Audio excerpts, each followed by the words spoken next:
Hi, welcome back to Miri and Andy. So today I'm just going to do a informative video just around our experience with a baby who had hip dysplasia. The reason why I want to do this video is because when we found out our baby had hip dysplasia, we really didn't know what it was or what were the rules, what we could do, what we couldn't do. There didn't really seem to be that much information out there about people's experiences that they'd had. And so I just want to share ours. This isn't saying that this is facts. This is just what we were told and our experience with a baby with hip dysplasia. Hip dysplasia is also known as clicky hips, and it's where the ball of the hip joint isn't fully in the socket, so it can cause dislocation. And I think if you don't fix it at an early age, then it can cause issues later in life. For example, you might need a hip replacement in your 40s or 50s. So it's good to get it fixed ASAP. And it also seems something that is a lot more common than what we thought. And even the fact that UK commercial shops such as Next and Marks and Spencer's have clothes specific to hip dysplasia shows that high street brands are catering for it, which obviously is quite a high percentage of the population for them to have a need to do that. So basically we found out that our baby had hip dysplasia on day 3. She was 3 days old when we found out. So the paediatrician did a quick check and said she's got clicky hips, but okay, it can fix itself. So let's wait for 6 weeks and see what happens then. And we'll have an ultrasound at 6 weeks just to see what things are looking like. So we didn't really know anything. And to be honest, in those 6 weeks, we didn't do anything to help or not help because we didn't really have time to look it up. You know, in those few weeks, you're completely exhausted and there's just no time to even think about anything else apart from eat and sleep. And so we really didn't do any research. We just thought, okay, let's just wait the 6 weeks like we've been told. So when it came down to the 6 week scan, when we were at the scan, we were told by the person that what they're looking for is a result that's more than 50, which means that there's more than 50% of the coverage, which is good. So if you have a percentage that's 50 or higher, then the coverage is what you expect for a normal hip joint. But if you're lower than 50, then it's called hip dysplasia. And the worst result, obviously, it goes from mild to then major. So when we had the hip scan, unfortunately, both hips were both below 50. And actually, our paediatrician said that she's shocked because it seems when she did her check by moving the legs, it seems to have got worse in the last 6 weeks. And she doesn't see that very often. For us, we didn't know why that had happened, but there was probably some things that we could have done to prevent it from getting worse. One thing, for example, my sister who lives in the UK, she also had hip dysplasia diagnosed in the first week, and she was told to keep the baby in a carrier that has the M-shaped position. So when the legs are like this, and then the bum goes down and then the legs again. So that beautiful M shape is what we're looking for in the carrier, and that can actually help to fix the hips itself. That's what she was told. I don't know if that's true. We were told to avoid using the carrier, so we actually hadn't even used the carrier in this point. And then we were found out after that we could have by our physiotherapist, and that actually, yes, it is good for the baby as long as you have the right carrier that goes to the knees. So anyway, let's go back to 6 weeks. So we found out that our baby had hip dysplasia. We did a bit of research about it, and online, honestly, it makes it sound like it's a disaster. Every single video that I watched or every blog that I read, the parents are really distraught about it. They feel like it's a huge deal for their baby and for them. And so then it makes you feel that that's how you should be as well. So we were like, oh my gosh, this is something that's really scary. It's a really big deal. And it could be for 12 weeks or more if we're not lucky. So yeah, let's just brace ourselves. No pun intended, and let's just get on with it. Let's just get the brace on and let's see what happens there. So then we had the brace fitted very soon after. Our paediatrician was basically like, okay, let's just get this fixed. We could wait and see if it gets better, but let's just get this fixed ASAP, because the earlier you do it, the better. Obviously, it's best to do it before the baby can start to roll if you've got it diagnosed that young. And the reason for that is because obviously at this age, they're just very still. They're very still, they don't move. It's not going to really impact them. They won't really notice it as much, whereas if they're older, if they're crawling, if they're walking, then it's going to impact their development a lot more. So we had the brace fitted immediately, and we went through about 2 nights of broken sleep, but to be honest, our baby has never been a good sleeper, and it wasn't a huge change for us. So we were renting a snoo at that point, and we just had to work around the hip brace, because obviously now her legs were like in a frog shape, whereas before they were straight, so we couldn't put her in normal clothes. So with the snoo, we just did it up where we could, and had the legs out and made sure that the legs were in nice warm trousers, and then the rest of the body was in a normal clothes, just unzipped halfway. We did that until we got some special clothes. So so then, yeah, baby slept as normal for us in a way, and got used to it after 2 days, no issue. Luckily, we had some friends who knew someone who had a bag of hip dysplasia clothes, so we bought them these secondhand clothes, and they were perfect. So we got sleep suits, we got Love to Dream swaddles, and we bought some ergo pouch swaddles as well. These are just ones that have the huge almost mermaid-like tail, so that the baby's hips in the frog shape can fit in.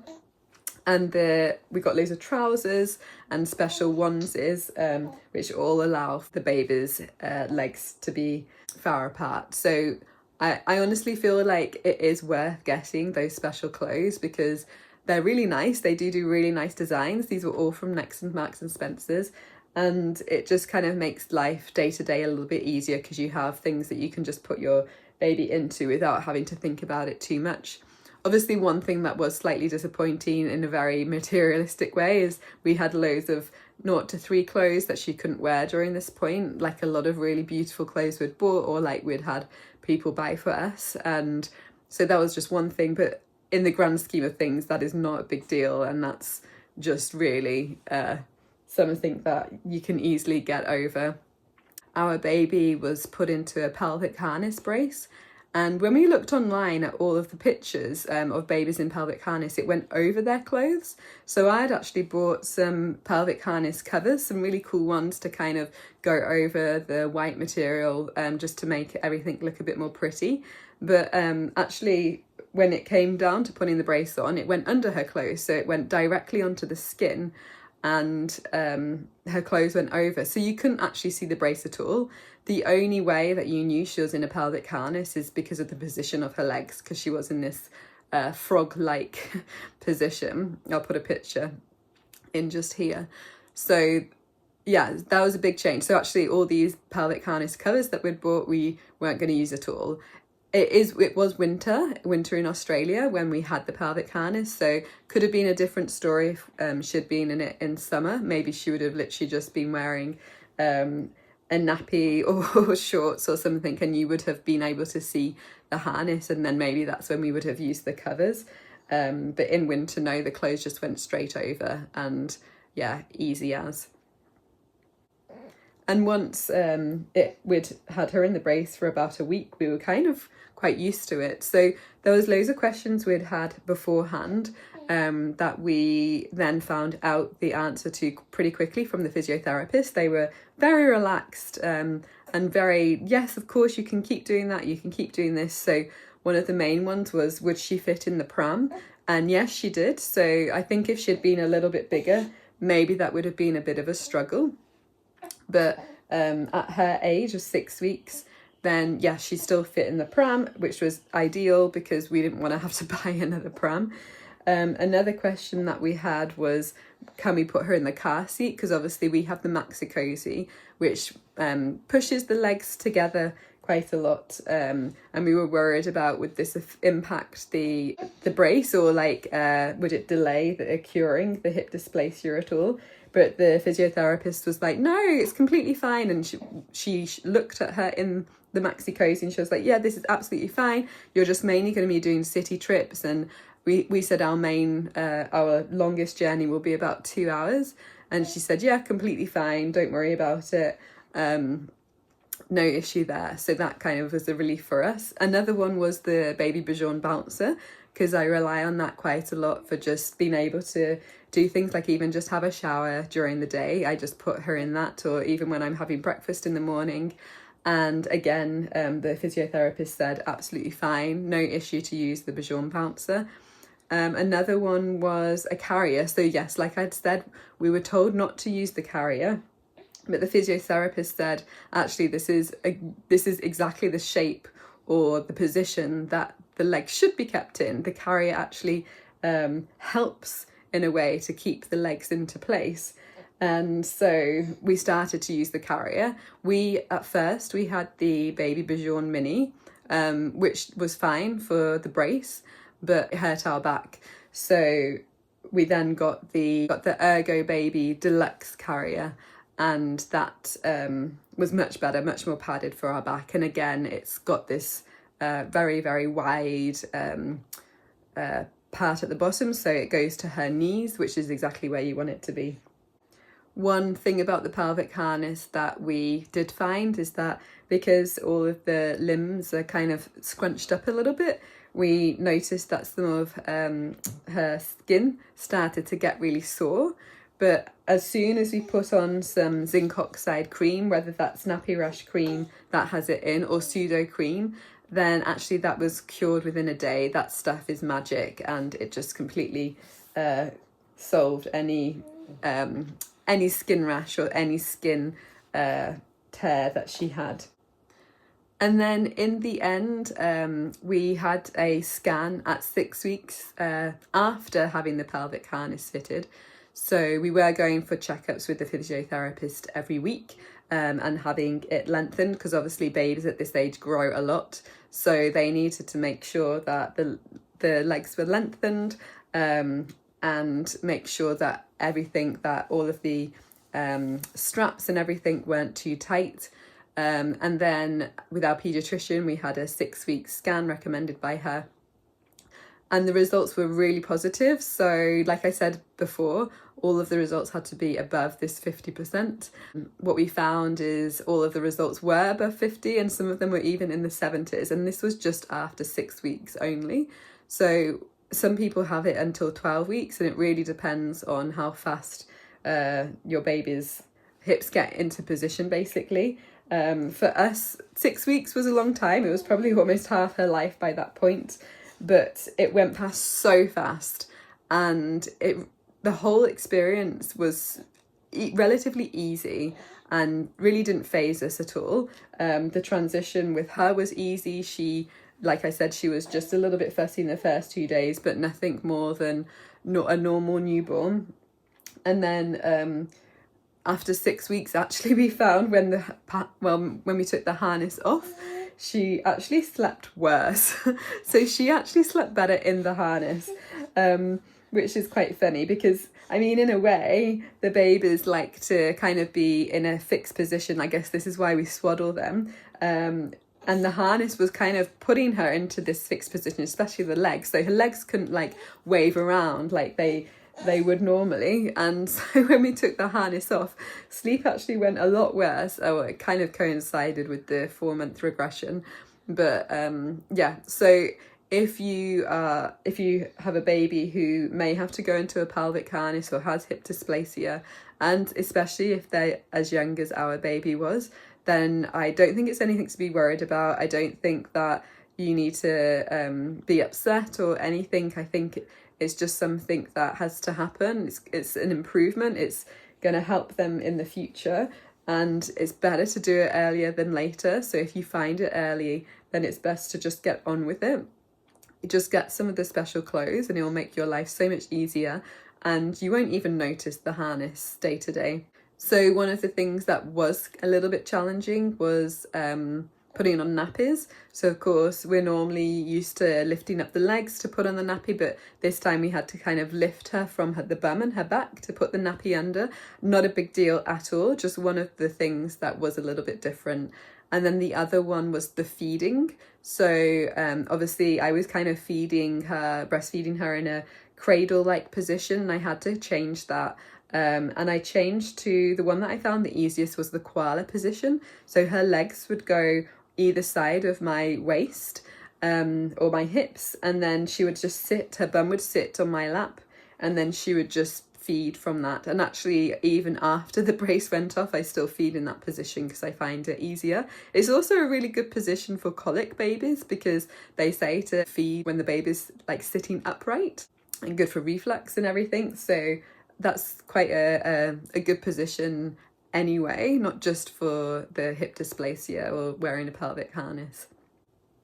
So what we were recommended was to only remove the pelvic harness when she was having a bath. So at this age, we're bathing her twice a week. So we would literally only be removing that harness for the bath, and that would be maximum 45 minutes each time.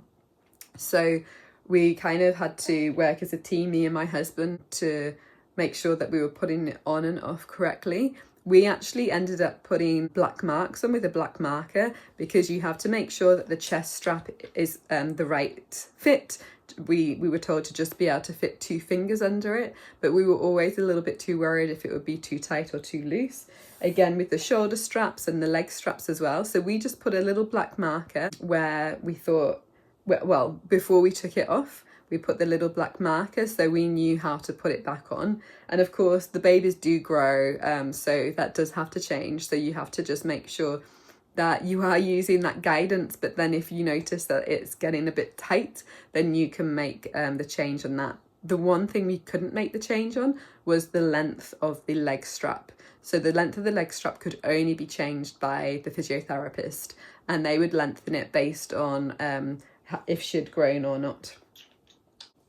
A couple of the other questions that we'd had at the time was more around the developmentals. At the age of 6 weeks to 12 weeks when she had it off is the kind of age where you're meant to be doing a lot of tummy time, and the baby may start rolling. Of course, it does hinder their development a little bit. We couldn't do tummy time flat on the floor. We were told to avoid that with the pelvic harness brace.